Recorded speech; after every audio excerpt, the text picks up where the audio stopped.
do we as employers think that we know what's best for our people, or should we be like any other market that has a customer? I think, I mean, an employee is not a customer technically, but when you think about a benefits plan or a benefits organization or employee HR organization, you said they're a customer of all of the things that you're offering them. That's, the outcome is, do we get the most of each other? Do you enjoy working for this organization? Do you feel like inclusive and all of those things within the organization? But that end is, I think a lot of businesses, when they're designing what they're offering their employees, have too many assumptions and they don't obsess over the end user and understanding that goes into all the things we've just spoken about, personalization, all of these things. And there's so much data out there available to understand people. It's amazing to me that, and it's gotten so cheap to do it. It's amazing to me that this industry hasn't evolved to do it. Welcome to the Future of Less Work, where we explore how work is changing one puzzle piece at a time. I'm Nirit Cohen. With me today is Anthony Knierim, Managing Director of the Americas at Reward Gateway and Edenred Company. And we're talking about why well-being is no longer about perks and benefits, but a core part of the company culture. Hey, Anthony, welcome to Future of Less Work. Hi, great to be here. So I always start with this question. So if the future of work is a puzzle, right, what's the piece you're working on? Great. We're working on a number of different pieces. Really, just giving a quick overview of what we do with Reward Gateway and Edenred Business. We're a comprehensive employee engagement suite. Providing employees all over the world a platform that focuses on employee recognition, well-being, and rewards. And our offering really is it's focused around being an intentionally built suite that drives a culture of appreciation, helping companies improve motivation, retain a workforce of happier, healthier, and more productive employees. So I know that you've been around this business for quite some time. In fact, you founded MoveSpring, right? That was acquired by Reward Gateway in 2022. That's right. Yes. So you have a perspective, right, on how this whole space evolved, especially with kind of, I'm assuming, COVID making some changes and the generation. So tell me about that. How do you see that having changed? Yeah, totally. So, when we think about health particularly in the US, that's probably been one of the biggest challenge over the last 20 years as the US workforce continues, or really the US population, continues to be challenged with underlying health issues.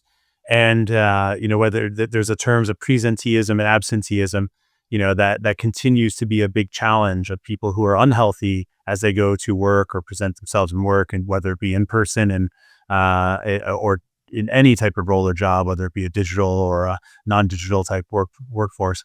Health is becoming one of the biggest indicators of ability to perform.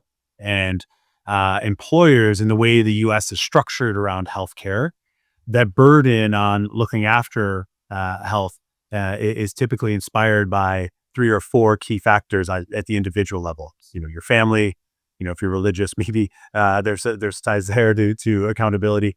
Your doctors, however, that's more of a service, and then your employer is most oftentimes your largest supplement of your healthcare costs. So when you think about dollars, they become usually the biggest influencer to Right. individuals' health. And So, that's been this way for, I mean, I was going to say forever, but for a really yep. long time, right? As long as I remember, and I was in CMB for many years. So what's different? Yeah, I think over the last 20 years, the incentives have changed significantly. So with the bringing about the Affordable Care Act, this move to more of a prevention. So away from this idea of where the healthcare is only here to take care of people if they get sick, to then how do we intervene with prevention to see if we Right. can to get people so they don't, or get more lifestyle behavior changes so people like get less sick. Now, the biggest thing I would say that's changed over the last 20 years, if we look at the incentives that were put in place, very great intentions with the Affordable Care Act, I think there was a lot of things missed around the prediction over the next 15, 20 years. And again, this happens all the time when incentives change. There was a couple of key factors. One is the idea that a preventative or a lifestyle intervention offered to an individual could actually drive what's, an outcome. Like, can I actually intervene, put a lifestyle intervention as the employer that gets people quote unquote well? That concept was built on an old model of employee retention, where the assumption being employees and the last 2000 census, 6 years before ACA was written, was that employees retained like 5.8 years or something around So, there. so you just said something really interesting that I don't think I've considered. Right? You're saying, did we lose the incentive for employers to worry about prevention because the employees here for a, a shorter life cycle? So we didn't lose the incentive, but the incentive changed. So when it moved to prevention, the tail at which you could see an outcome requires time. Yes. Unfortunately, when you look at the conditions that are plaguing us, it's diabetes, heart, cardiovascular issues, things that take time, oftentimes Right. years, to be able to intervene and change. Yeah, but Now, that's assuming that that's what's incentivizing the employer versus yeah, either the employee expecting it or something in the yeah. financials supporting Ex it, right? That's exactly right, and what was greatly underestimated was, 2 key things. One was how drastically the retention rate would change, but then secondarily, the boom of the 1099 workforce, and, that Mhm. some call it the gig economy. Right. That estimate was Or the very, independents, they don't even have that's to right. be gigs, right? Yeah. That's right, where you don't have the opportunity to see those individuals on a long-term health plan sponsored by an employer. So you almost have zero ability to impact a cost savings in those individuals. So it becomes more of a, we just need to offer it as a tick the box, or they're able to get it on their own, and they have no accountability to the employer as the funder of that plan. So those are two dramatic changes, and the second I would say was, or the other big piece is just the demographic shift, which, excuse me, I'm getting over a unfortunate cold here the last couple of weeks. Um, but the demographic shift, that if you ask, well, what changed? Why is that employee retention? I mean, there's a number of factors, but we look at the demographics, over the last few years. I think the workforce mobility, the ability for, I think the boom in entrepreneurs. You have the millennial workforce. 74% now in the U.S. is millennial younger in the workforce. They're just the nature of that in Gen Z. They're much more mobile of looking at changing jobs more often to acquire more experiences.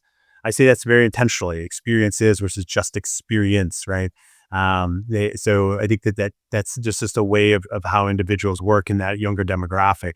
That you're kind of looking at how can I apply knowledge that I acquired from an experience, and moving to another either role within an organization. So or intermobile or mobility within the workplace, or go to another place. Right, They're a lot and less that loyal in changes that sense. a lot Yeah. of aspects of what we define as engagement and also I think even the definition of well-being, because if we think about people who are changing jobs more often, and I think we've also started seeing that climb up the age. So it's not just the younger generation. So the shortening of career life cycles, right? So it means that the benefits package is not something, or rather engagement and and well-being isn't just something you come and get in terms of a benefits package from an employer. It needs to either move with you or be related to value propositions that are not, a program. Totally. And I mean, I have some thoughts on like where this all looks to be going. I think Oh, we're we're in a definitely big gonna get there, yeah. transition. Yeah, I but think still I'm trying to understand how you yeah, see the evolution before we go yeah. there, yeah. Totally. And I think today, the way I look at it is that, employers, I think it's taken a long time, but you're seeing, high quality. Well, I think all employers are starting to see that they need to offer things that are very lightweight to individuals in their full HCM stack or human capital stack. That instead of thinking, how can I buy more services or things to offer my employees so they stay longer, right? That's kind of always been like, how do we expand employee retention? Yeah. More being like, how can we get the most and happiest and most appreciative experience mutually with our employees for the time that we have them? Just accepting that individuals will be interchanging and moving jobs and all of that within the company or without to other organizations. Right, so how Um, does uh, that holistic well-being stack, how do you see it evolve? So not where it's yeah. going, but where it is now compared to where we started. Yeah, I think that I kind of joke about this as like a well-being 1.0 to a 2.0. That we're moving out of this aspect of well-being as an intervention from an employer to drive some sort of specific outcome. That should be an obvious default. That any interest in any sort of health, lifestyle or health intervention should be focused on the individual's accountability to hopefully drive some sort of outcome. But then that word outcome based on, is there going to be an ROI for the employer? Especially, it's really hard for them to prove that. That's why you've seen, the industry of the, I would say the incumbents in the industry that kind of dominate that well-being solution offering. They're very high cost. They've really kind of rallied around this sort of VOI together because it's hard for them to show that there's a clear ROI. So Um, how do we measure? So if I'm because we keep telling organizations there's a link between well-being and engagement and business outcomes, right? How what are some ways that organizations can actually track the impact of so well-being initiatives? So I would almost think about it different ways. That where I was saying before, this is evolving, is that instead of thinking about it as that and investing significant amount of dollars on a promise that there is an ROI driven to specific outcomes within your workplace, thinking about it as more of a lifestyle intervention. So, or a lifestyle offering. So that's where we're seeing well-being is becoming lesser of a healthcare play, is the way it's been thought about, is more of an employee engagement or an employee lifestyle offering within your employee population. So in that sense, then it's lesser about your employer should not be in the business of being a healthcare provider, of really getting deep into these interventions about things that are more chronic conditions or pre-chronic conditions. And that's been and you could see that employees are less and less willing to think of their employer that way, just in the correlation of when you look at millennial and younger work, which is again dominant workforce population, their willingness to do simple things like a health risk assessment, even when incentivized, or a biometric screen, they think it's really creepy and weird to give blood to your employer or answer personal health questions. Versus older populations where, or the older workforce populations where like, this is great. It's a free thing to get $50 or $100 or to see where my risk lies. Right? So It's what's just left? I mean, okay, so I get yeah, that. I think what I'm yeah, trying to get at is if I'm an employer now, because it maybe the answer is there's a basic expectation and it's kind of like that market thing. It's not about convince me to, take better yeah. care of Care less. myself because that's none of your business. It's Yep. just a market thing. I expect to get, this part just as much as I expect to get a retirement fund or, my You're paycheck. hitting it right there. It's the wallet. Is there something else that's beyond because otherwise It's everybody's just the same? It's the wallet. It really is a wallet, right? So if you think about the growth of the amount of discretionary spend in the now dominant workforce, it's almost 3 times per month that a millennial younger spends per month on their health lifestyle. Whether it's a berries boot camp, the next, you know, uh, uh, supplement that helps with reduce liver risks or whatever it is, they're spending 3 times it. In some urban city centers, it's over $700 a month. In fact, the younger demographic prioritizes health, lifestyle, and wellness, oftentimes as number two behind rent, ahead of experiences of going out and food and drink. It's fascinating, kind of that trend. It's 3 times the generation right before them, and like 6 times the higher than the boomer generation. We're seeing growth across the board of focus and investment for discretionary spend of those individuals. So where I'm going with all this is it then becomes the wallet, as how can employers supplement and give the individual choice? How can they offer things to them, either subsidized or fully subsidized or partially subsidized, and give them a breadth of choice, versus here's the cookie cutter offering that we're able to give you, from your big corporate wellness platform that does chronic health education, risk prevention, and also has some cool on demand workouts. The younger generation says, that I want to get my on demand workouts from, I'm just using From a example of different berries, yeah, but that causes Peloton or me to berries, all that. think, so Yeah. what's the point of the wallet, right? Because I mean, uh, technically when we do comp and band, right, we say, okay, I can give you pay, And if anything I give you that isn't your direct pay, but goes through some other mechanism, right? There needs to be a reason why it's not pay. So if ultimately you're buying a supplement, somebody else is buying an app, why don't I just say, you know what? I'm going to roll it all into pay. So I think there's a big piece here about values alignment, which again, when you look at the younger demographic, there's a number of different studies showing that apples to apples, a majority, well, workplace that shows that they value similar values or share similar values as an individual. Okay. They're willing to even take slightly less pay for an organization that shows that there's a clear values alignment, either the way that they So you're portray saying, themselves in the okay, market. I value lifestyle. Show me that, you care about my lifestyle. Give me something that helps me, but let me spend it the way I Yeah. want to. That's right. And then there are other tax benefits. So there's a lot of things that have been changing the last couple of years, specifically around how, and again, we'll get to like where I see this going in the future, but where I think that a big opportunity is that for employers to look at to further that choice, there's some tax beneficial ways to do pre-tax benefits to the individual to give them more choice and expand a wallet for them.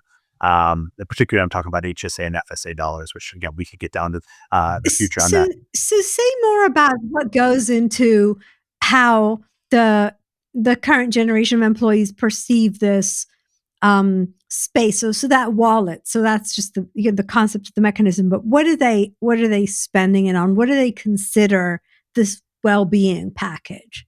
What does it Yeah. include?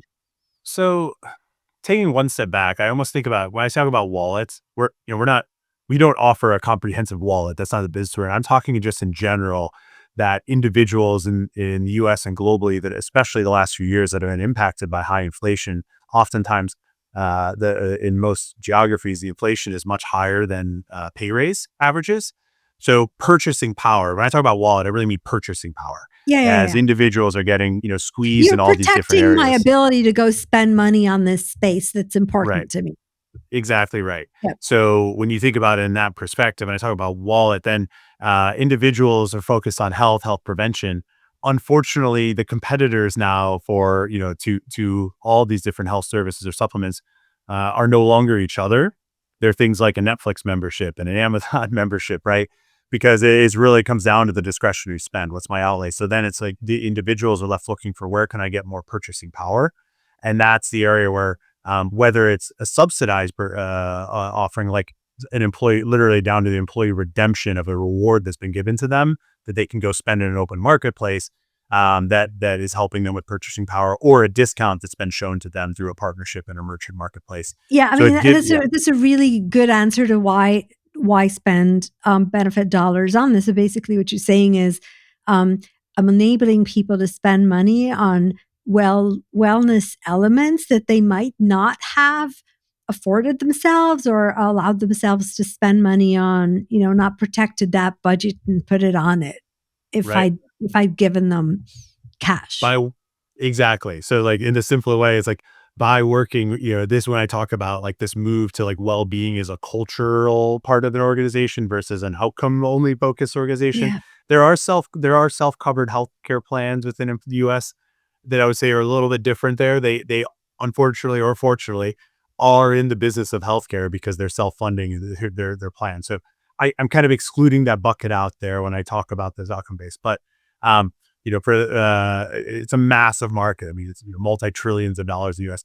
But when we go back to when I say that shift to that more cultural side of things, that purchasing power side of it, the thinking is like, by working for X employer, you're getting more, your dollar goes further because of these different offerings they have than working somewhere else. So obviously over time, if everybody has a solution like this offered to their employees, that kind of commoditizes it. I get Yeah, that. it becomes Then market practice again, and there's yeah, so let's kind of look forward.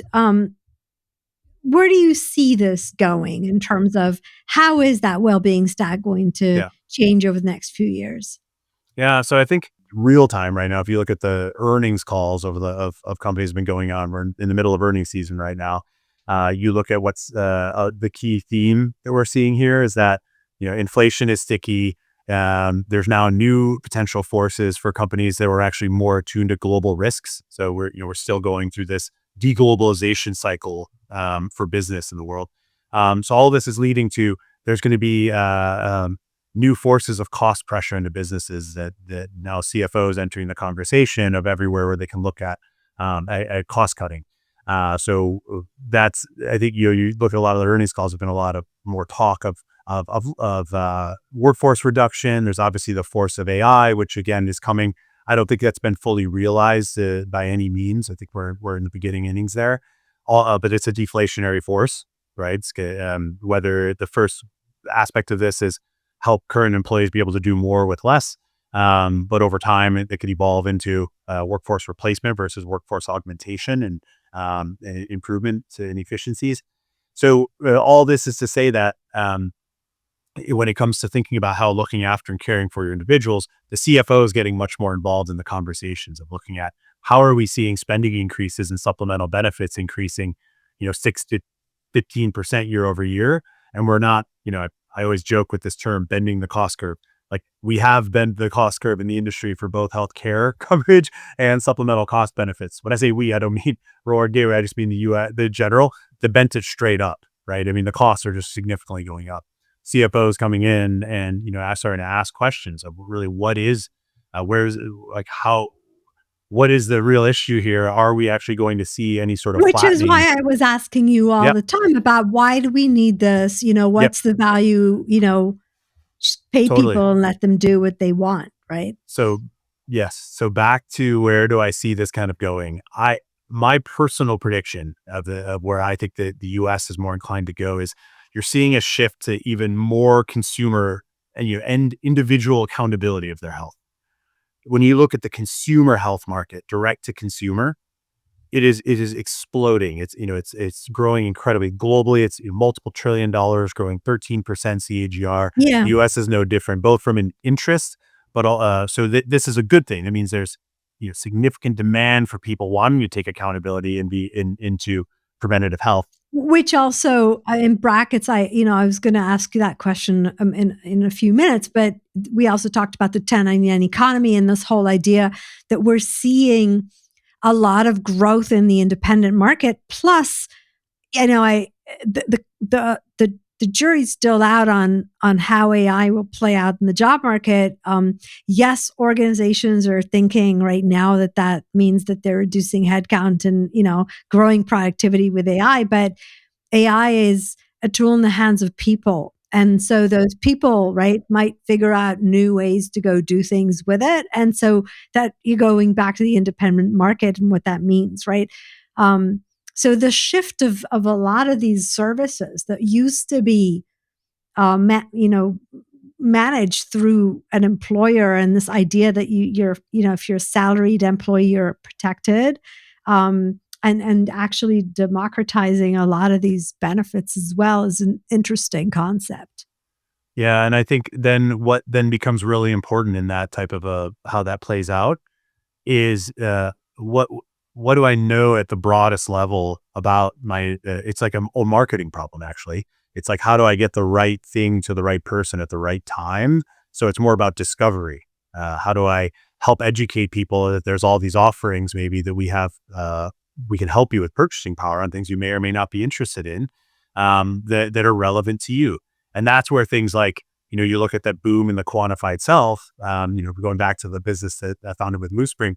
The idea there was that we were early, right? But when we launched the business, there was less than 2 million people in the US with wearable devices.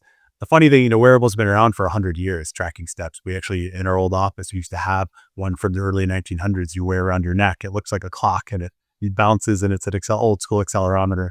Yeah, They I still just didn't. remember, I think it was Nike, they had this vacuum big bulky device that you actually Yep. put on the shoes Yep. before. Totally. Yeah. Yeah. And the thing that's changed is they just became smart, Bluetooth connected in 2015. Mm. So, and they became cool. Companies like Jawbone, unfortunately, no longer around, but they had really fashion forward devices. They were small, sleek, and it kind of became a movement, no pun intended. But now today there's 150 million wearable devices in the U.S. alone that are out there, Yeah, and which will give you a lot of data for being able to market directly to individuals if we go back that's to, right. yeah. You could tell a lot about an individual, looking at step count, distance count, and active minute count without getting into any like deep PII, that would be relevant to then promote services you're making. And I'm talking about things at a very general level, like i.e., you know, don't show recovery and foam roller solutions to someone who's more early spectrum that might do less than 10 active minutes a day and less than 4,000 steps. So it's really this idea of personalization. Like, how do we understand where people are in their lifestyle journey and show them things that are more relevant to them without, without having to encroach on share biometric screening data and health risk assessment data, Yeah, or right? or your partners change because again, it's a US perspective, right? To think about um healthcare is something that the employer manages. A lot of other countries, healthcare is managed through other channels and then it Yeah, doesn't become a conversation, right? So a lot of those benefits technically you could think of, instead of talking through companies, you talk through, for example, the providers of the technology, or the wearables or whatever, right? So basically, it's almost like if you look forward, right, and you think about all these trends, and you look at the growth of the independent market, you look at, like you said, people wanting to manage their own. You're thinking the incentives change. You're thinking companies maybe are not that interested in it anymore. Maybe it just changes the whole way that it really revolutionizes the market. I agree. And that's where, again, where I talked about earlier, about the CFO entering the conversation. So you look at an organization and you say, we're spending, $2,500 a year. I'm just, the number is actually broadly variable, but $2,500 a year per employee on all these different supplemental benefits that are offered, that are focused on improving lifestyle, that hopefully lead to an outcome that reduces the $7,500 a year we pay for your coverage. That $2,500 number has been growing, growing, growing. CFOs say, what is that? And then also at the end of each year, they're saying, well, if we can't show an ROI, what's the VOI? The Yeah. industry really kind of built this. Show me the qualitative about what's so great about this. And guess what? All of those surveys from those young people that want all this choice, there's so much new entrance into the market that the internal administrative teams for most organizations just can't keep up. So at the end of Yeah. every year, they're getting destroyed in their qualitative surveys because employees are like, "This is great that you care about me, but why don't you do this? Why don't you do this thing? Or Why I don't you do want this this and offering?" you want They that, want and why you, choice. yeah, yeah. Totally. So CFOs are saying, and our people aren't even happy. So about what we are offering them. So why are we offering it is now starting to, be the question. I think the question that's going to start. It's a touchy subject because obviously it's now become, again, for better or worse, almost like it's, if you don't offer it, you're bad. Like as an employer, it's like you must not care about your people. But I'm very generalizing. It's kind of harsh, but it's almost become like we have to do it now because our competitor does it.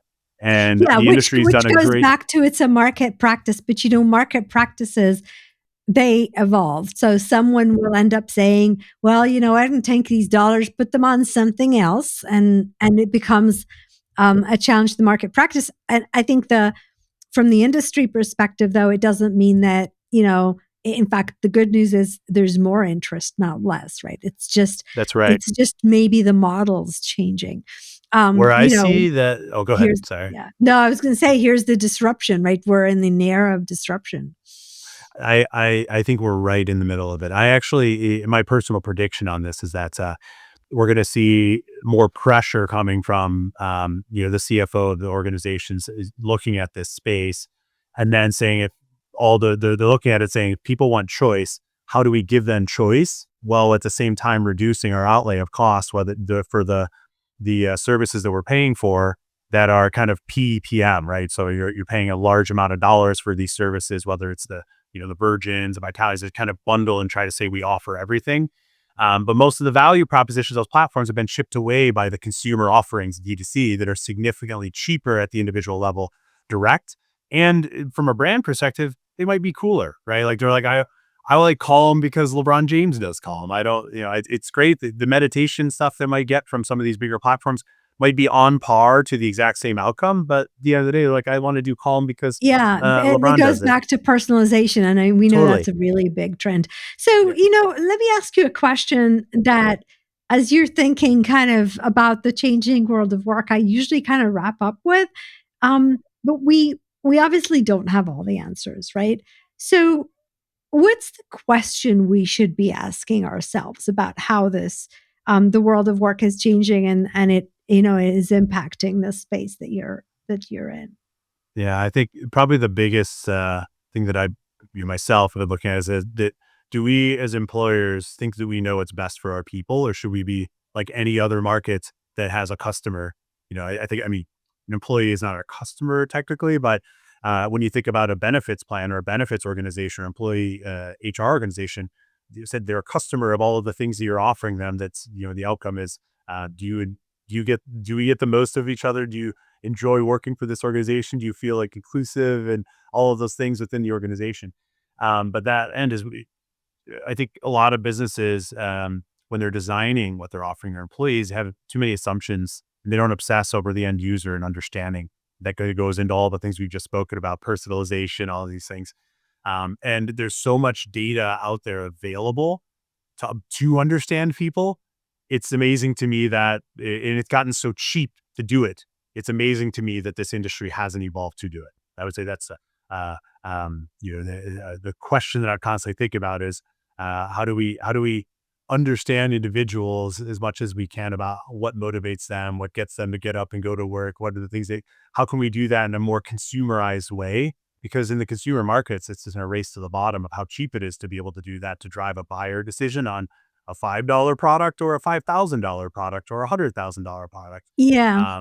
Why hasn't that been done on, you know, just take the average salary of an individual in the US workforce, right? Why Yeah, hasn't that been done on that? and Yeah. and you kinda said it before, right? Because we in the marketing space, we've gotten almost personalized, right, in our ability to target and market. Employees are still bucketed. They're bucketed into categories, at best, you talk about families and young Mhm. people and, you kinda talk about these buckets. And I think you described it really well. People say, I'm not a bucket, right? I mean, yeah, I want meditation app, but I want the one I like. I don't want the one you chose for me, right?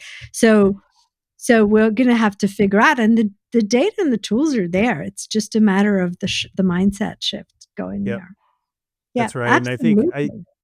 I think the again, a couple of the prediction side I'll see with this would be that I think that we're going to see a lot.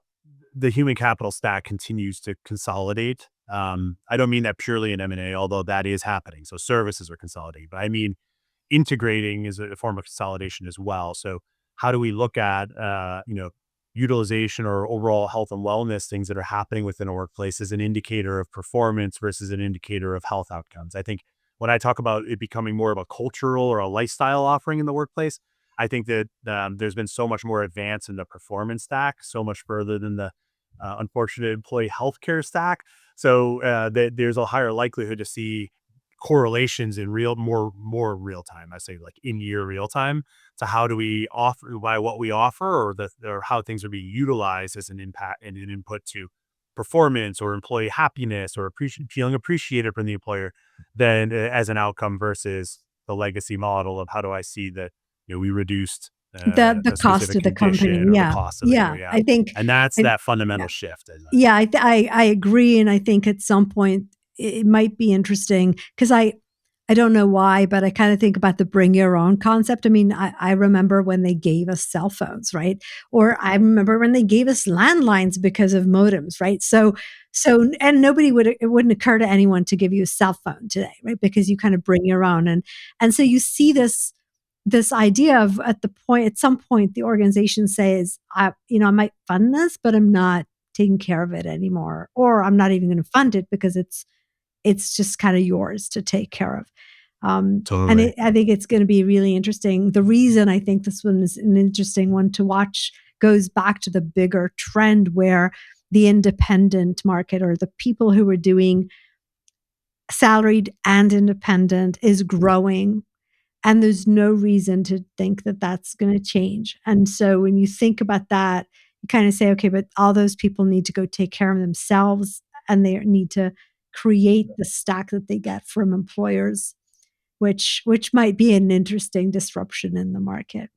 One last thing I would add to that as well would be that when we talk about that wallet shift and everything, I think I brought this up a little bit earlier, but this consumerization of that's tax advantageous accounts that are stewarded by the employer, so HSA and Yes. FSA dollars, that has had some monumental changes over the last couple of years, driven by changes in the definitions driven by the IRS about where those dollars can be used. It used to be that at the end of every year you're buying crutches and band-aids and things with the dollars you had left there.